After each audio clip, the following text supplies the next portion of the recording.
First question வந்து தேசிய உறுதிமொழி முதலில் எந்த மொழியில் உருவாக்கப்பட்டது? நம்ம ஸ்கூல்லலாம் சொல்லியிருப்போம்ல, இந்தியா எனது தாய்நாடு, இந்தியர் அனைவரும் என்னுடன் பிறந்தோர் அப்படின்னு சொல்லியிருப்போம்ல, அது எந்த லாங்குவேஜில் ஃபர்ஸ்ட் உருவாக்குனாங்க அப்படின்னா தெலுங்கு லாங்குவேஜில் தாங்க.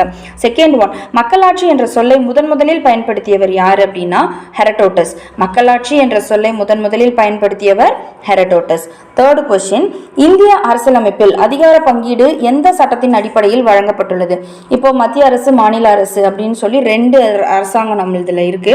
அதுல கொஞ்சம் அதிகாரங்கள் மத்திய அரசு கையில இருக்கும், கொஞ்சம் அதிகாரங்கள் மாநில அரசுகள் கையில இருக்கும். இது எந்த சட்டத்தின் மூலமா இந்த மாதிரி ஒரு நடைமுறை ஏற்படுத்தப்பட்டதுன்னு சொல்லி பார்த்தோம்னா அது இந்திய அரசாங்க சட்டம். அதாவது கூட்டாட்சி முறையை உருவாக்கிய சட்டம் இந்திய அரசாங்க சட்டம் 1935. அடுத்த கொஸ்டின், இந்திய அரசியலமைப்பில் எந்த பகுதியில் மாநில அரசாங்கம் பற்றி விவரிக்கப்பட்டுள்ளது? மாநில அரசாங்கம் பற்றி நம்மளோட கான்ஸ்டிடியூஷன்ல